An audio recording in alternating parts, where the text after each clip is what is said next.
All right, diving deep into agentic AI design patterns today. Yeah, this is going to be a good one. It feels like we're moving past AI just being a tool, Right. like into where it can think and act on its own, more independently. Definitely. We've got this great article from Analytics Vidya, top 4 agentic AI design patterns for architecting AI systems. Oh, yeah, I read that one. What really jumped out at me, though, was how these patterns could, make AI systems more like More like what? those super reliable assistants we all wish we had, Yeah, it really changes how we think about developing AI. instead of building bigger models. Exactly. It's about making them more adaptable, capable of learning from their experiences. Almost like a human collaborator. Yeah, exactly. Like that saying, give a man a fish. Oh, I know this. You feed him for a day, teach a man to fish. You feed him for a lifetime. We're not just giving AI a prompt and crossing our fingers anymore. Nope. We're teaching it to, fish for the answers. Great analogy, and the article actually highlights how powerful this approach can be. Oh, yeah. You know Andrew Ng. Of course. Huge name in AI. He found that even those super advanced models like GPT 3.5, Yeah, GPT 3.5. they get way better at coding when they're put into an agentic workflow. Seriously. Yeah. How much better are we talking? Well, GPT 3.5 went from a 48% success rate on a coding benchmark Okay, 38%. to a 95% success rate. Wait, 48 to 95. Just by changing how it It's works. just by working in steps. It's crazy. That's almost doubling its effectiveness. It really highlights how powerful this approach can be. Absolutely. And the article dives into 4 key agentic design patterns that make this kind of performance leap possible. Okay, let's hear about these patterns. First up is the reflection pattern. Honestly, the idea of AI being able to critique its own work is mind-blowing. It is pretty wild. Imagine AI having a built-in editor, constantly evaluating, refining its output. That's what the reflection pattern's all about. So it's not just generating text or code. It's taking a step back and asking, is this good? And can I do better? Exactly. leading to more accurate, reliable results. Right. The article even points to an example called self-reflective RAG, or self-RAG. Self-RAG. Okay, so what's so special about that? Well, traditional RAG models, they stand for retrieval augmented generation. They enhance AI responses by bringing in external information, Okay. but they often just retrieve a fixed amount of data. Sometimes that means irrelevant stuff gets included. But self-RAG takes a more nuanced approach. Interesting. It retrieves info on demand and uses these reflection tokens to assess the quality of its generation. So instead of grabbing a whole stack of books when you only need one chapter, Exactly. it's carefully picking the most relevant info and then double-checking its work to make sure it's on the right track. Precisely. And that leads to more accurate and trustworthy AI-generated content. Makes sense. Okay, so we've got AI that can self-reflect, essentially edit its own work. What's next in this agentic toolkit?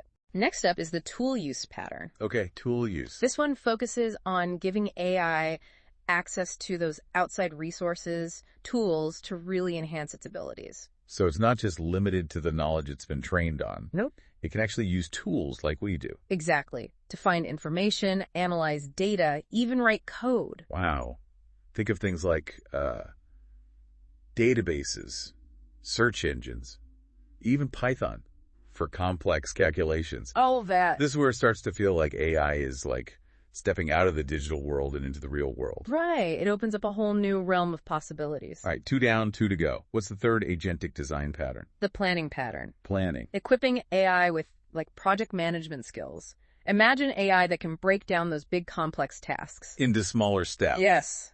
Manageable steps. So instead of getting overwhelmed by a huge project. It creates a strategic roadmap, tackles it systematically. Like a project manager for the AI world. Exactly. This is where concepts like React come in, short for reasoning and acting. Reasoning and acting. Sounds pretty human. What does that actually look like? It means the AI isn't just blindly following instructions. It can analyze a problem, figure out the best course of action, and then adjust its plan as it goes along. Just like a human would. Exactly. So if it hits a roadblock, needs to make a change. It adapts, tries a different approach, doesn't get stuck following a rigid set of instructions. And there's also re-woo-woo, short for reasoning with open ontology. Okay, open ontology. Now you're just using big words. It basically means the AI can utilize a broader context, draw on knowledge from different domains to make better decisions. It's not limited to just a narrow set of info. Yeah. It can connect the dots, like across different fields. You got it. ReWO takes the planning pattern to a whole other level, enabling the AI to make those real-time adjustments, based on new info, changing requirements. So it's like having an AI with a more holistic understanding of the world, so it can make more nuanced strategic decisions. It's fascinating how these patterns kind of build on each other, creating a more sophisticated, adaptable AI system with each step. What's our final agentic design pattern? The multi-agent pattern. Multi-agent. Think of it as the collaborative approach, where you have multiple AI agents, each with their own specialized skills. They're working together on a task. Yeah, instead of one AI trying to do all. It's like a team of experts, each focusing on their strengths. You got it. Oh. You could have one agent specializing in understanding natural language, another one that's a whiz at data analysis. And they all work together to achieve a common goal. That's right. The article highlights different ways these multi-agent systems can work, through collaboration, supervision, even in those hierarchical structures. Just like in a company. Exactly. So it's bringing the structure and specialization of human teams to the world of AI. I can see how that could be so powerful. It really opens up a whole new dimension of possibilities. It's like we're witnessing the evolution of AI right before our eyes. From those simple rule-based systems to these incredibly sophisticated agentic models that can learn or adapt, even work together. It's mind-blowing. It is. And as we dive deeper into each of these 4 agentic design patterns, reflection, tool use, planning, and multi-agent collaboration will uncover even more. It's amazing how fast this field's moving. We've got these 4 agentic AI design patterns: reflection, tool use, planning, and multi-agent collaboration. But let's talk about what it all means, in the real world. Yeah, let's unpack these patterns a little more. We talked about the reflection pattern, how AI can kind of self-evaluate and improve its work. But I'm curious, how's this actually being used? Any examples? One area where it's making a difference is content creation. Think of a marketing team using AI to write social media posts, website copy, that kind of thing. That's not really new, though, is it? True, but with the reflection pattern, the AI goes beyond just generating text. It can actually analyze its own output, things like clarity, tone, even checking for plagiarism. So it's like its own editor. And quality control, too. Exactly. And it can even go further. Imagine an AI that analyzes how well its content does, looking at engagement, click-through rates, using that data to learn and get better for next time. So it's like an AI marketing assistant that's constantly learning and refining its strategies based on real-world feedback. Yeah, that's the idea. Now, the tool use pattern, AI using external tools. What are some concrete examples there? Data analysis is a big one. Imagine a financial analyst using AI to go through tons of market data. Oh yeah, that'd take a human forever. Exactly. But with the tool use pattern, the AI can connect to databases, pull in the info it needs, even run complex calculations using something like Python. So it's not just about speed. It's about being able to access and process information in a way that we just can't. It's like having an army of analysts. And it goes beyond just numbers. The AI can then use data visualization tools to create charts, graphs, reports. Makes it way easier for us to understand the insights. That's huge. It's not just raw data. It's turning it into something actionable. Exactly. Now, the planning pattern. Real-world applications there. One that's really cool is in robotics. Imagine a robot that has to assemble a complex machine. It takes a lot of precision and a super detailed plan. Absolutely. With the planning pattern, the AI can break that whole assembly process down into those smaller, manageable steps. It thinks about the order, the tools it needs, even anticipates potential problems. So the AI is like the architect and the project manager guiding the robot through the whole thing. You got it. And remember, react, reasoning, and acting. Oh yeah, reasoning and acting. That's what lets the robot adapt if something unexpected happens. Like if a part's missing or a tool breaks. Exactly. It assesses the situation, changes the plan, keeps going, just like a human worker would. That's amazing. It's about making robots more resilient, more adaptable, so they can really function in the real world. Makes sense. Okay, last one, the multi-agent pattern. What kind of practical uses are we seeing for this collaborative AI approach? Customer service is a big one. Instead of relying on just one chatbot, a company could use a whole team of AI agents to handle customer questions. So it's like a whole customer service department staffed by AI, each one with their own specialty. That's it. You could have one that focuses on order tracking, another one for product recommendations, another one for technical troubleshooting. It's a much more efficient way to do it. And more personalized, too. You're not stuck in a chatbot loop. You get routed to the AI that can actually help you. Right. And because they can talk to each other, share information, it's a smoother experience for the customer. This could be a game changer for businesses, especially those dealing with tons of customer inquiries.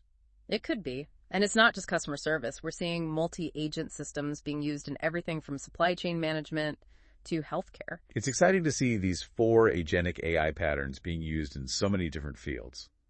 But, like with any powerful technology, I'm guessing there are downsides, challenges we need to be aware of. Definitely. Researchers are constantly working to address those challenges. One of the big ones is just the complexity of designing and managing these systems. Yeah, I can imagine. Coordinating a team of AI agents, especially when they're interacting with each other. And with the real world, it's not going to be tough. It is. Another important thing is making sure these AI systems align with our values, our goals as humans. That's essential. We have to make sure these increasingly sophisticated AI systems are being used responsibly. Couldn't agree more. The ethics of AI is becoming a really important area of focus. So it's not just about building smarter AI. It's about building AI that's beneficial, that's aligned with what we believe in as humans. Exactly. It's a delicate balance, but one we have to strive for. As we explore the possibilities of this really groundbreaking technology, it really feels like agentic AI could change, well, everything. How we live, how we work. It has that potential, yeah. But like we were saying, with any powerful tech, gotta be careful, think things through. Absolutely.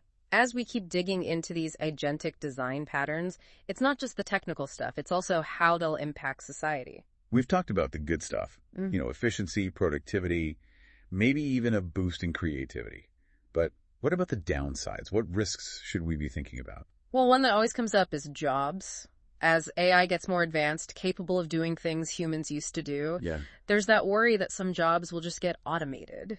Makes sense, especially in those industries that rely on a lot of repetitive tasks or rule-based stuff. We need to be ready for that. We do. But it's also important to remember AI can create new jobs, new opportunities too. Oh, how so? For example, as AI takes over those more routine tasks, it frees up humans to focus on the more complex stuff, the creative work. So it's not necessarily replacing humans, it's more like changing what work looks like. Right, and maybe opening up new possibilities for human ingenuity. It seems like the future of all this, of agentic AI, it depends not just on the tech getting better, but also on us. On us how? On us adapting. Figuring out how to integrate these powerful tools into our lives, into our work. Responsibly, of course. Couldn't agree more. The potential is huge, but it's up to us to make sure it's used for good, to benefit all of humanity. Well said. Wrapping up this deep dive, I'm walking away with a sense of excitement, but also a bit of, healthy caution. Yeah, I get that. Agentic AI is a force to be reckoned with. It's going to be fascinating to see where it goes from here. Definitely. Thanks for breaking it all down for me. Give me a lot to think about. Happy to do it. Always enjoy talking about these emerging technologies and what they might mean for the world. Until next time, stay curious, everyone.